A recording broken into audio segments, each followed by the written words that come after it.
Hi, John McElroy here, talking all things automotive. Talking here with Bucky Strong. He's the CEO of a startup, sort of been in a stealth mode. You probably never heard of them. They're called Tohoom.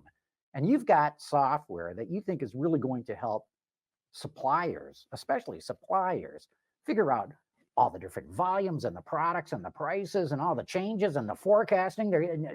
Give us the thumbnail of what your software does. Sure. Well, really, if you think about the commercial relations that the suppliers deal with, they have a number of OEMs. They could be global, regional, all sorts of different parameters are in play when they're working with these folks, different buyers across the organization. So what our software does, it really helps them manage that commercial relationship with their OEMs. And there are a lot of complexities to it. What are the volumes for all the different programs they're managing? What are the prices? How are they fluctuating with materials? Things like that. So many different ways we help, but the focus is on how does it make it easier and more efficient for them to have relationships with these complex OEMs. So take us through like an example. How do you help a supplier manage a relationship with a car company? Yeah, well, in some cases, our customer is a large tier one automotive, and they have a number of business units. They're dealing with a number of OEMs. And so they have products that are regionally being sold to programs that are originating potentially in different regions. And so first complexity is you have a regional complexity.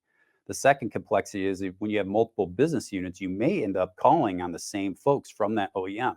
Well, if you're not managing that, that can create some issues with your OEM because they can recognize that you're not acting as one company.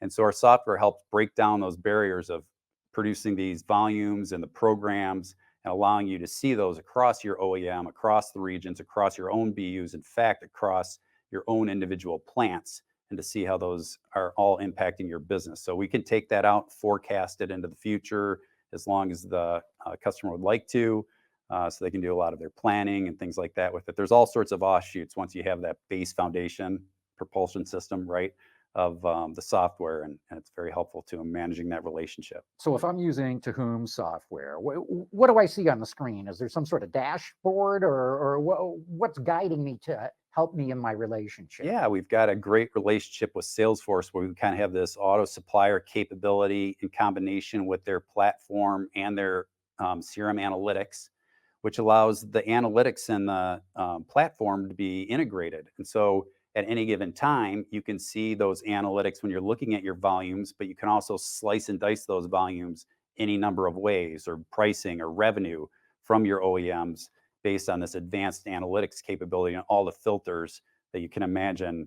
These auto suppliers are trying to look through different lenses on how their business is, and they can do that in real time with our software. So my understanding is your software can be used by finance departments, sales departments, manufacturing departments, engineering departments. It's not for just one part of the company. Right. The thing is there's a lot of collaboration that happens in auto suppliers, right? You're familiar with it. And sales has certain volume information, but different groups like engineers may want to see this information so that they can make decisions on how many engineering resources they want to put against a sourcing decision.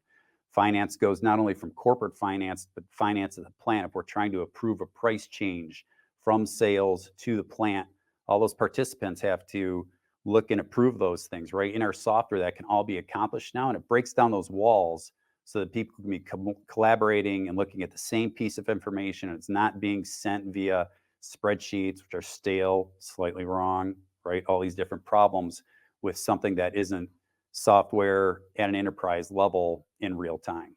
So let me give you a real world example. Suppliers been going through the hoops here on EV volumes. You go back a year ago, everybody thought EV sales were going to go through the roof. They're still growing, but they're not growing at the rate. Car companies are cutting back. How would this help a supplier figure out how to tiptoe through the minefield of this? So there's a lot of changes happening, right? And the problem is nobody has that crystal ball to know that ahead of time. But you have certain factors like, what is the customer telling you from these volumes perspective? What is S&P Global telling you from these? You can see your own information. So they're allowed to kind of make their own forecasts about how they see these volumes playing out.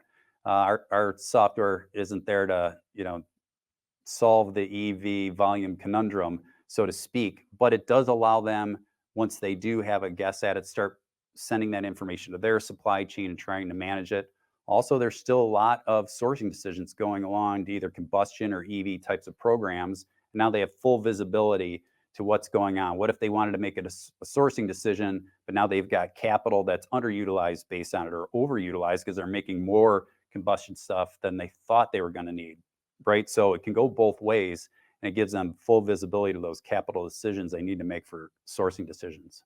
Um, my understanding too is you might use this as a supplier to quote on a program, bring in all your resources, have much better visibility of what's going on. He may even decide we don't even want to quote on this.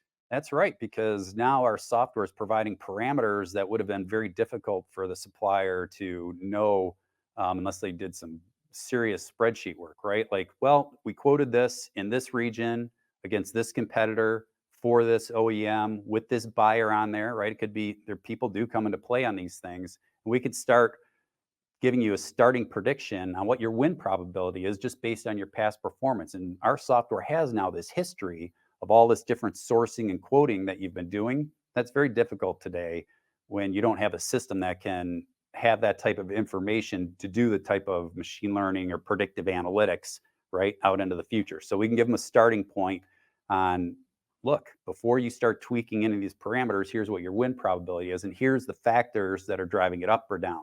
So you can give them a good idea of whether they're going to win a program or not. That's right. Do they want to invest the resources, which is a big deal for them, right? On should they even spend the resources to quote it?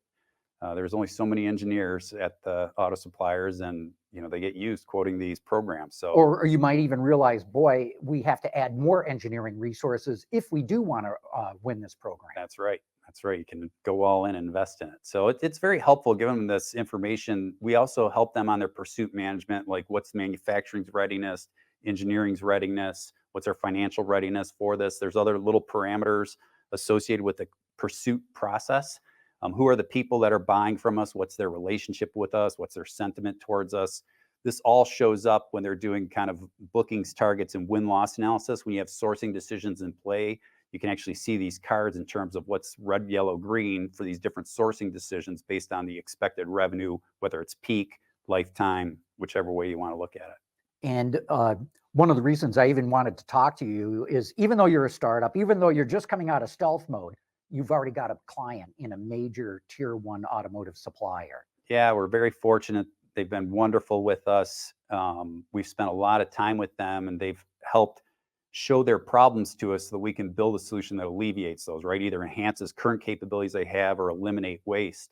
And they're a multi-billion-dollar global, tier one supplier operating in all regions. And it's working. And it's working. And we've got fantastic testimonials from them as well, which is great. So yeah, it's very exciting. Okay, one last question then. Generative AI, does that play a role in your software? Will it? Where do you stand with that? It does. We are a Salesforce partner, and the type of partnership we have, that capability is going to be released to us either at the end of Q2 or beginning of Q3. We've already been trained on the development of the AI capabilities, and so we're kind of prepped and ready to go, starting to talk about some use cases, with the auto suppliers. What type of questions might they ask that generative AI can help them with? And so, yeah, AI is coming to auto suppliers very soon. Well, look, Bucky, I'm so pleased that we're one of the first to publicly talk about the company. I'm glad that you chose us to do it, and I'm going to keep an eye on you guys and see where you take the company. Thanks for getting to know us.